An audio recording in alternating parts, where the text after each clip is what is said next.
그 다음에 이제 오늘 이제 진짜 핵심 요인, 오늘 진짜 핵심 요인은요. 지금까지 봤듯이 금융시장에 이제 이게 충격은 저는 항상 그러잖아요. 실물 경기 침체로 오지 않는다. 실물 경기 침체가 먼저 오지 않는다. 금융 충격이 그러니까 실물 경기 침체를 결국은 수반할 것이다 이런 얘기를 해왔잖아요. 지난 2년 넘게요. 근데 이 이제 결국은 여기에 가장 중요한 지표가 10년물 수익률인데 10년물 수익률에 그러니까는 를 지금 이제 그러니까는 옐런이 그러니까 안정적으로 유지하고 싶은 한 4% 정도에서 4% 이하에서 안정적으로 유지하고 싶은 이런 욕심이라든가 연준도 마찬가지죠. 그래서 두 마리 토끼를 잡겠다 이거죠. 두 마리 토끼를요. 그러면서 빨리 인플레는 좀 이제 물가 안정 목표를 좀 달성하는 거죠. 이게 이제 그러니까는 이게 옐런하고 미국 재무부하고 연준의 공동 목표인 겁니다. 공동 목표인 거예요. 이건 뭐 행정부나 중앙은행이나 목표는 그렇게 잡을 수 있죠. 누구나 목표는요. 두 마리 토끼를 다 잡고 싶죠. 문제는 뭐냐면요. 인플레입니다. 인플레예요. 인플레를 잡았느냐 못 잡느냐 이겁니다. 제가 볼 때는 인플레 경로가 지금 4월 10일 날 CPI 충격이 나온 것은 원래 예상한 거하고 다른 방향으로 이게 튄 거잖아요. 반등을 한 거잖아요. 그럼 얘 예상과 달라졌느냐? 이걸 제가 설명했잖아요. 그동안 두 번의 방송에 걸쳐서요. 두 번의 방송에 걸쳐서. 자, 지난 3년 동안에 인플레가 물가 목표치를 벗어나기 시작한 것이요. 벗어난 것이 딱 3년 됐습니다. 3년이요. 그러니까 21년 봄부터 시작됐거든요. 목표치를 벗어나기 시작한 게요. 그때부터 우리가 중요한 물가 기준으로 보는 게 되게 이제 근원 물가들을 보잖아요. 특히 연준이 중요시하는 개인 소비 지출. 개인 소비 지출이 여기 파란색 선입니다. 파란색 선이고요. 그 다음에 뭐냐면 소비자 물가, 근원 소비자 물가. 근원 소비자 물가가 오렌지 색깔입니다. 오렌지 색깔이고, 그 다음에 뭐냐면요. 또 하나 우리가 최근에 많이 검토하는 게 뭐냐면 코아 CPI를 이렇게 있습니다. 코아. 근원 CPI가 코아 CPI라면은 코아 CPI가 코아자를 하나 더 붙여가지고 근원 CPI가 코아 CPI가 뭐라 했었어요? 전체 소비자 물가에서 변동성이 큰 유가, 석유류라든가 아니면 농산물을 제외하고 계산한 거란 말이에요. 근데 여기에서 또 제외한 게 뭘 제외하냐면은 소위 말해서 임대료. 미국은 물가 상승률에 임대료가 포함되어 있거든요. 임대료가.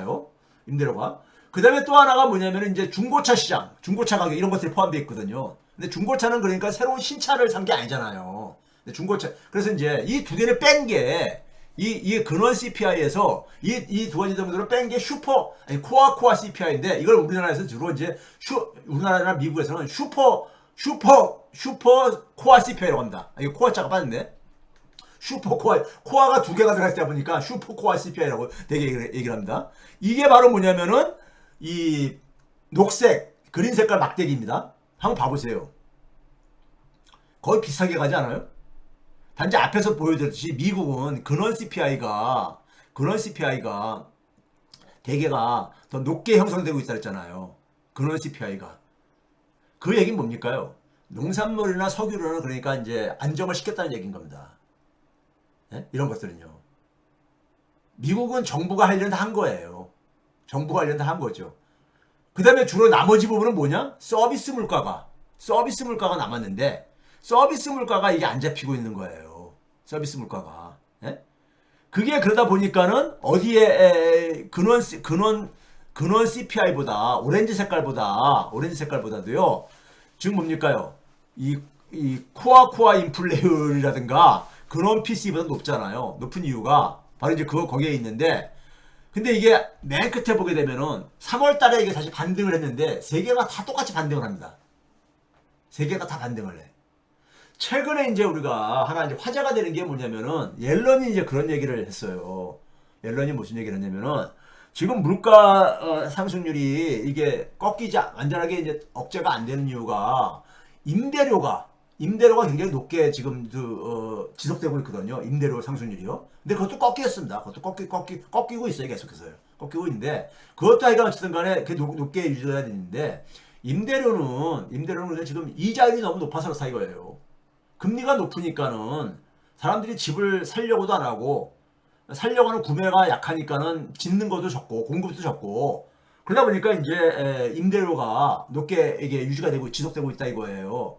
근데 금리가 내려가게 되면 사람들이 주택 구매 능력, 구매에 대한 의지도 증가하고 구매 의사도 거기다가 뭐냐면은 그러면 건설업자들도 더 많이 주택을 지으려고 할 거고 그러면 주택 공급이 증가하면서 임대료를 꺾이게 되지 않겠냐 이런 식의 얘기를 한 거예요. 근데 이 얘기를 박종훈 기자도 굉장히 자극적으로 금리 인하하게 되면 물가 잡힌다 뭐 이런 얘기해서 뭐 그러니까 튀르키예 닮아가냐 뭐 이런 식의 거기 동영상 이렇게 올렸더라고요. 근데 그건 좀 너무 나가시는 거고 지난번에 옐런 얘기 좀 해석이 저랑은 좀 다르던데 하여간 3월 달에 이게 반등을 했어요. 세 개가 다요. 근데 세 개 지표가 거의 같이 움직이잖아요.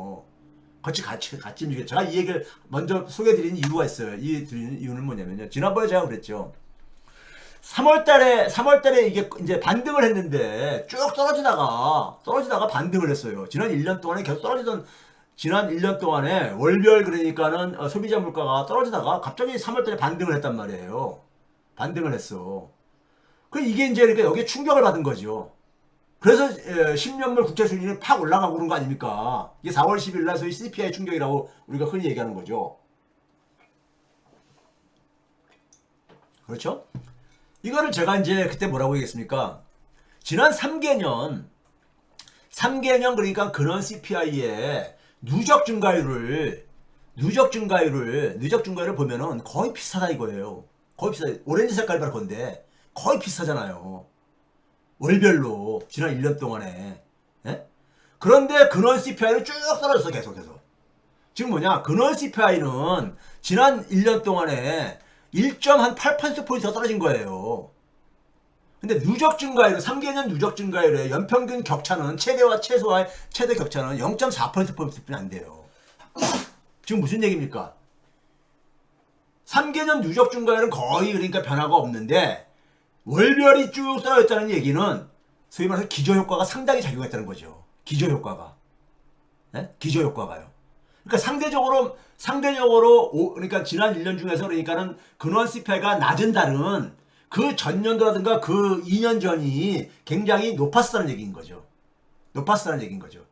왜? 3개년 누적 증가율이 거의 비슷하다는 얘기는요. 이것을 고려하지 못하다 보니까는 지난 1년 동안 계속 쭉 떨어졌는데 5.5에 있던 게 3.8 미수가 떨어졌으니까는 사람들이 볼 때는 전부 다 환호한 거죠. 물건 잡혔다. 그러니까 금리 인하는 이제 그러니까는 기정사실화 이렇게 했던 거잖아요. 이렇게 했던 거예요. 작년 10월 달에 미 국채 파동이 두 번째 파동이 있고 난 다음에 쫙 떨어져가서 4% 밑으로가 떨어지고 나서 금융회사라든가 은행이라든가 심지어 한국은행이라든가 연준이라든가 미국 재무부조차도 판단차로 했던 게 뭡니까? 예? 이제는 그러니까 금리 인상은 종료가 됐고 이제 언제 인하하냐? 인하 시점만 남았을 뿐이다. 언제 인하가 시작하냐? 이렇게 이제 분위기가 형성됐잖아요. 작년 연말에만 하더라도요.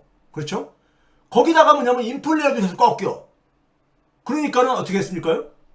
미 국채 수익률은 이제 4%를 넘기가 이제 어려워질 것이다. 그리고 금리까지 인하하게 되면 더 떨어질 것이다.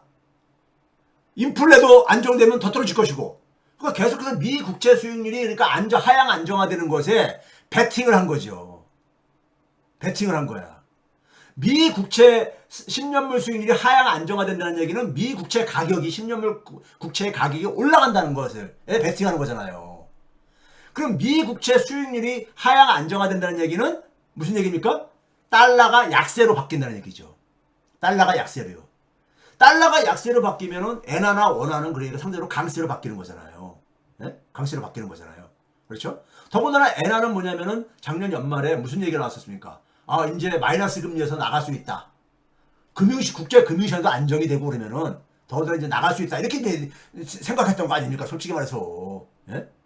그래서 생각했는데, 예? 그게 지난 연말까지 쭉 형성됐던 분위기였던 거예요. 그 속에서 외화로 그러니까 사채를 발행을 해가지고 은행들이 외화 자금을 조달을 하고, 그 다음에 국내 그러니까는 거기 자산운용사 증권사 같은 경우는 소위 말해서 엔화로 그러니까는 미 국채를 매입하는, 미 국채를 투자하는 이런 짓들을 한 거예요. 그런 분위기 속에서.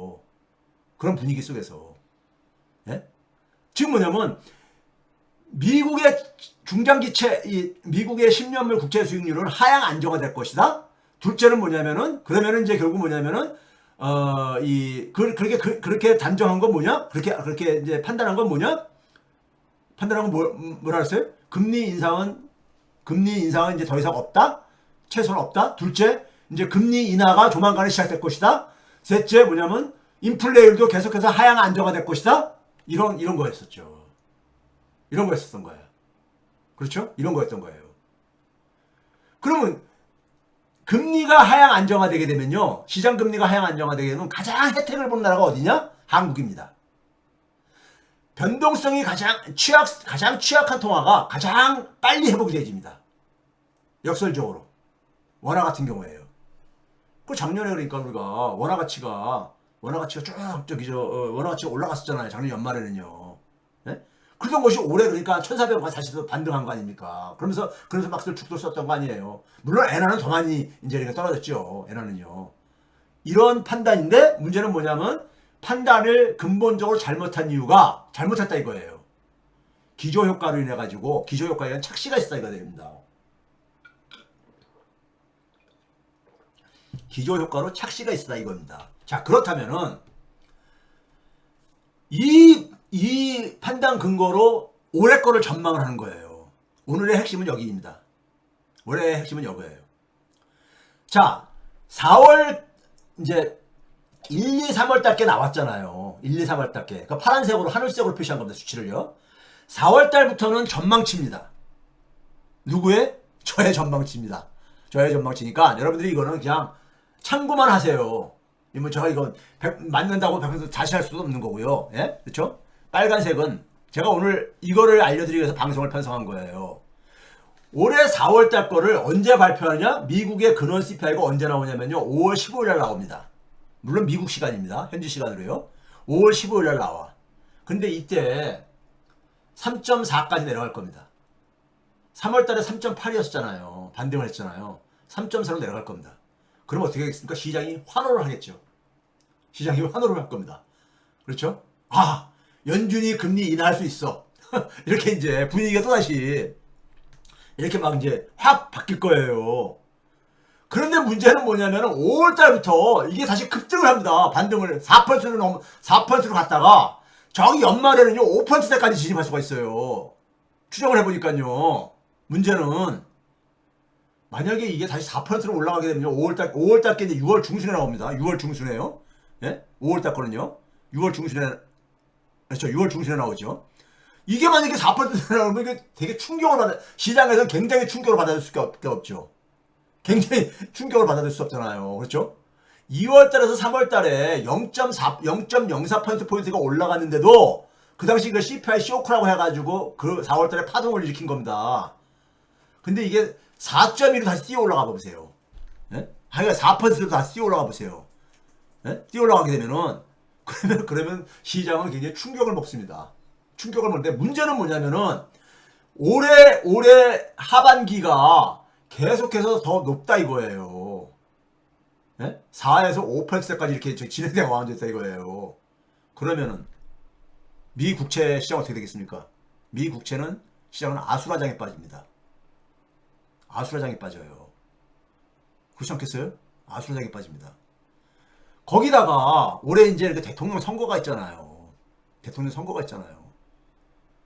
이게 지금 제 지금 추정이 맞다면 있잖아요. 추정이 맞다면은 이거 엄청난 충격으로 올 수밖에 없습니다. 자, 그 다음에요. 이거 봐보세요. 지금 뭐 그러니까 임대료 가지고만 논쟁들 하고 있는데 서비스 인플레 얘기하고 있는데요. 이게 뭐냐면은 아까 그랬잖아요. 슈퍼코어 인플레율이 있다는 게 있었잖아요. 임대료 빼고선 계산하자 해가지고요. 하는 게 있다 그랬잖아요. 그래서 임대료 빼고 한 게 이 그린 색깔 막대기입니다. 이것도 마찬가지로 쭉 지난 1년 동안 떨어져 왔잖아요. 떨어져 오다가 3월달에 다시 조금 반등한 거예요. 반등을 한 겁니다. 반등했는데 임대료 봐보세요. 임대료요. 임대료가 뭐냐면 파란색이에요. 파란색. 임대료는 계속 떨어지고 3월달에도 떨어졌어요. 아니 3월달에도 떨어졌어요. 서비스 인플레만 좀 올라갔습니다. 그러니까 임대료가 문제가 아니었던 거야. 이번 3월달에 올라갔던 게요. 임대료는 절대적으로는 높은 수준이 지속되고 있지만은 3월 달에 반등을 시킨 것은 임대료를 제외한 나머지 서비스 인플레를 끌어올린 거예요. 예? 즉 서비스는 뭐냐?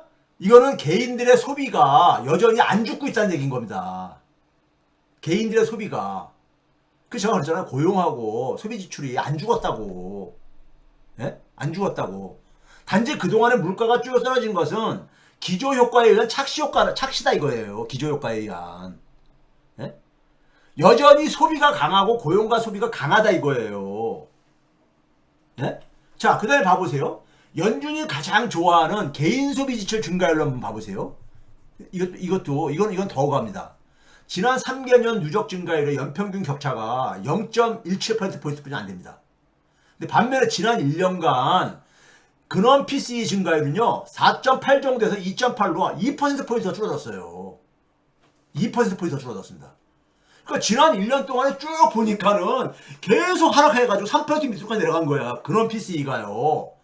그러니까 연준에서는, 물가 잡았다. 옐런은 뭐냐면, 거기다 여전히 경기도 좋아. 고용도 좋아. 그러니까 물가 안정하고 최대 고용이라는 이중의 목표를 다 잡은 거니까는 옐런은 자기 역할 다 한 거죠. 바이든 정부의 경제 수장으로서 두 마리 토끼를 다 잡은 걸로 이렇게 생각을 했던 거죠.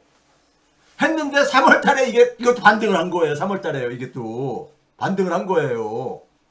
네? 3월 달에 이것도. 그렇잖아요? 우리 앞에서 봤듯이. 이게 이제 4월 26일 날 발표된 거 아닙니까? 2.82로 반등을 했잖아요. 0.04%포인트예요. 반등을 했잖아. 근데 이것도 마찬가지로 올해 나머지 기간을 제가 추정을 해봤어요. 4월 달께 PCE는 CPI보다 한 보름 정도 늦게 발표됩니다. 그래서 4월 달께 5월 31일 날, 이건 미국 시간입니다. 미국 현지 시간이요. 5월 31일 날 발표될 예정이에요.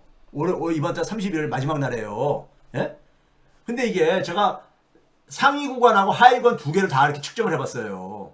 상위 구간이 파란색, 하위 구간이 빨간색인데 큰 차이는 없습니다. 큰 차이 안 보이죠? 예? 큰 차이가 안 보이죠? 추정치를 봤을 때는요. 그런데 문제는 뭐냐면 4월 달부터 이거는 4월 달도 이건 다시 반등합니다. 4월 달도 계속 상승을 이어갑니다. 3월 달에는 아까 얼마였습니까? 3월 달에 아까 나온 게 2.8이었었거든요. 2.8인데 4월 달 거는 3.1 정도 나오게 되면요. 2.8하고 3.1하면 0.3%포인트 올라가. 3%가 다시 올라간 거죠. 어쨌든 간에요. 그러고 나서 이거는 계속해서 올라가집니다. 중간에 9월 달에 잠깐 꺾이는 게 있지만은 9월 달을 제외하고 계속 올라가지죠. 그래서 정확히 연말 12월 달에는 5%까지 올라갑니다. 이것도요. 이거 근원 PC가 5%로 올라가면요. 이건 지옥입니다. 지옥. 지옥이에요. 지옥이야. 예? 이대로 진행된다면요. 올해 금리 인하는 불가능할 뿐만 아니라 지금 일부 시장에서 얘기하듯이 추가 금리 인상해야 돼요. 이 추정대로 만약에 진행된다면은 추가 금리 인상은 불가피해요. 그렇잖아요. 예? 그래서 제가 이걸 추정하고 나서 이걸 방송을 할까 말까. 어차피 이 추정은 미래를 미리 예단하는 거잖아요. 근데 이거 틀릴 수도 있는 거예요. 물론이요.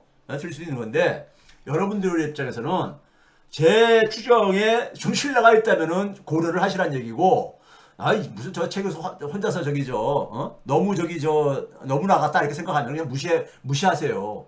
근데 이게 만약에 사실대로 맞게 된다면요. 대혼란이 옵니다. 이거 진짜 금융시장에 엄청난 충격이에요. 아마겟돈이 됩니다. 예? 그렇지 않겠어요? 근원 PC가 3%로 올라갔다 나중에 4%까지 올라간다? 5%까지 간다? 이건 진짜 이렇게 되면 이거는 진짜 충격입니다. 대충격이에요. 예? 물론 추정은 추정일 뿐이라는데 우리 추정인데 제가 3월달치를 거의 맞췄잖아요. 사실이요. 3월달 반등할 거라는 것을 맞췄잖아요. 그러니까 문제는 뭐냐면 그 추정 방식에 이렇게 인플레 추정 방식을 제가 그동안 쭉 몇 회차 해봤잖아요. 근데 그걸 여러분들이 참고를 하시라 이거예요. 그래서 제가 이거를 저 혼자만 알고 있기에는 채백은 TV 구독자들한테 이 정보를 알려줘야지만이 자기의 자산 관리에 참고를 할 게 아니겠습니까? 만약에 이렇게 된다면요, 이거 엄청난 충격입니다. 그렇죠. 한국이 더 큰 문제예요. 케빈 핸들님 얘기했듯이요. 자, 근데 지금 연준은 지금 그동안 어떻게 해왔습니까? 연준은 뭐냐면요, 지금 이번에 5월 초에 이제 금리는 이제 그러니까 올리진 않겠다. 올릴 가능성은 없다. 그 대신 조기 인하는 그러니까는 그것도 없다. 그러면서 양적 긴축 규모를 축소시켰잖아요. 월 350억 달러씩 국채를 매도하다가 250억, 한 100억 달러 축소했잖아요. 이 얘기는 뭡니까? 긴축을 조금 더 완화시키겠다 이거예요. 금리는 못 내리지만은. 네? 희망했었던 금리 인하는 이제 물 건너갔지만은, 조기 금리는 물 건너갔지만은, 국채 매도 물량을 줄여가지고 시장에 그러니까 긴축을 조금 더 완화시키겠다는 이거잖아요. 그래서, 그렇죠? 그런데요. 예? 그러면서 이제 그러니까 4.5%까지 내려간 거예요. 10년물 수익률이요. 10년물 수익률이 4.5%가 내려갔잖아요. 완화적인 분위기 때문에요. 그런데 이게 인플레율이 이제 예상 밖으로 진행이 되면요. 예상 밖으로 진행되면서 현재 충격이 발생한 거잖아요. 4월달 상황은 그래서 발생한 거잖아요. CPI 충격 때문에요. 만약에 향후 인플레가 제 전망대로 진행된다면요. 이거 긴축 중단은요. 치명적인 실수가 평가되죠. 치명적인 실수죠. 예? 연준은 굉장히 훗날 큰 실수를 했다. 연준은 뭐냐면 기본적으로 대응 방식이 뭐냐? 사후적 대응 방식입니다. 지표가 나오면은 그거에 따라서 방향을 수정하거나 입장을 수정하고 그러죠. 그런데 많은 사람들은요, 연준은 적어도 한 발 앞서가길 바라거든요. 전망을, 물론 이제 그러니까 올바른 전망하에서 미리 선제적인 대응을 해주길 바라거든요. 연준 정도라면은 세계 중앙은행 역할을 사실상 하고 있는 거니까. 예? 그러면은 근데 맨날 지금 뭐냐면은 맨날 사후 약방문식이잖아요. 뒷북치기잖아. 22년 3월 달부터 금리 인상한 것도 뭐 있었습니까? 너무 늦게 대응했다는 이런 평가를 받았잖아요. 예? 1년 전부터 그러니까는 물가 목표치를 벗어났는데 1년 지나고 나서 금리를 인상을 시작했잖아요. 그때도 무슨 얘기 들었습니까? 연준이 그러니까는 너무 그러니까는 이 실수를 했다. 대응을 실수했다. 이런 얘기가 나왔었잖아요. 그렇죠? 그럼 이런 상황 속에서 그러니까 사후적으로 대응하는 이런 방식은 굉장히 위험할 수 있습니다.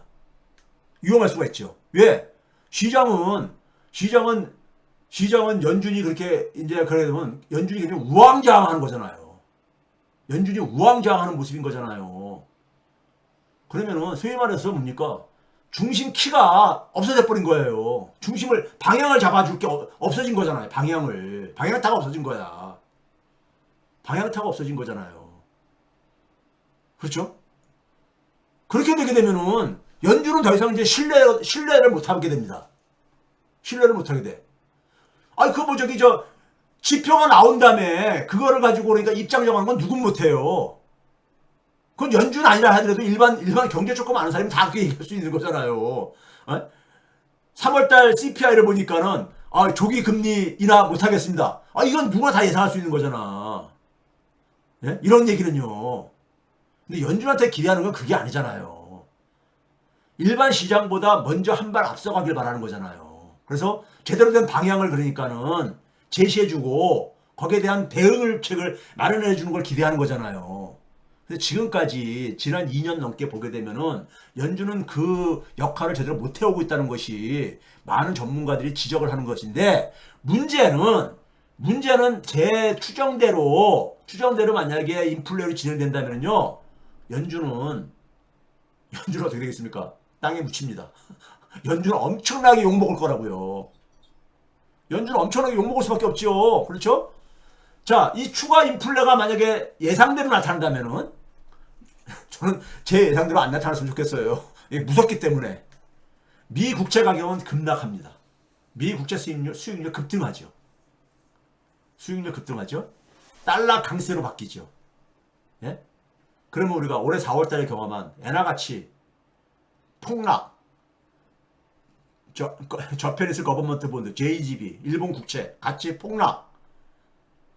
근데 이런 상황에서는 가장 많이 변동하는 게 원화 가치입니다.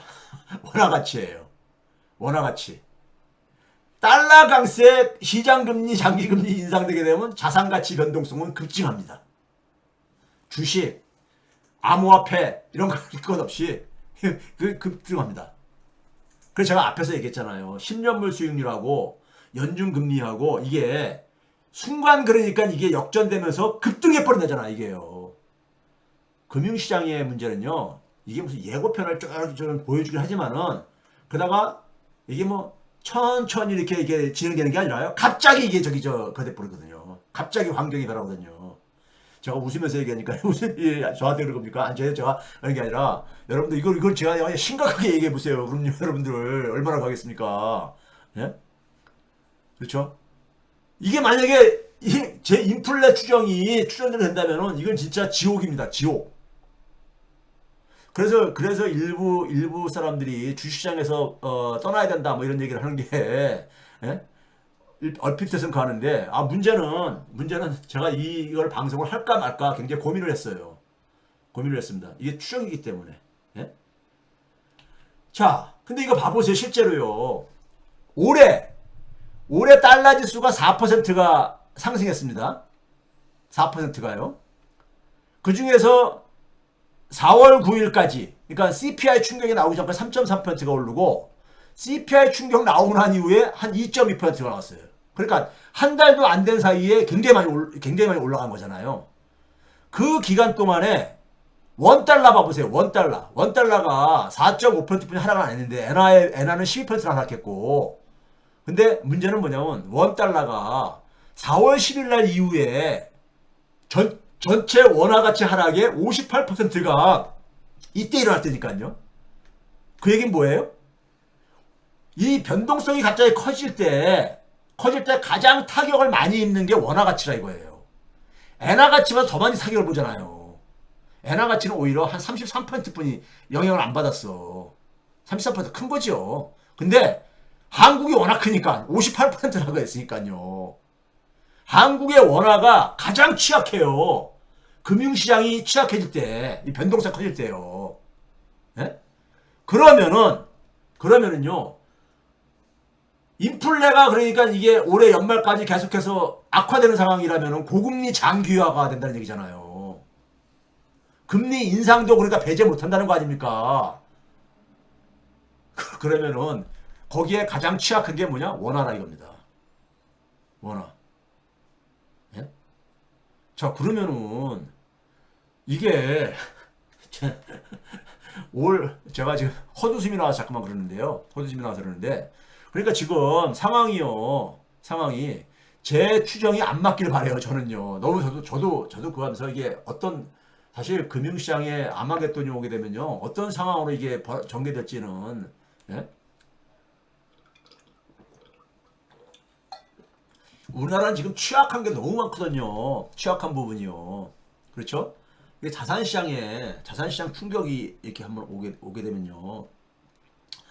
그래서 제가 이 방송을 할까 말까 하다 그래도 알려는 드리자. 그 대신 판단은 각자 몫이고 제가 전제를 할 수밖에 없는 것이고요. 그렇죠? 그런데 이런 해석도 있을 수 있다는 것을 여러분들이 염두에 두시면서 대응을 하는 것이 그래도 예? 대응을 하는 거하고 아예 이런 거는 그러니까 상상을 못 하고 있다가 이걸 딱 이 경험하는 거하고는요 또 틀린 문제니까 그래서 제가 방송을 안 할까 하다가 편성을 해가지고 오늘 마지막 정리하는 차원에서 좀 해야 되겠다 해가지고 오늘 편성을 한 겁니다.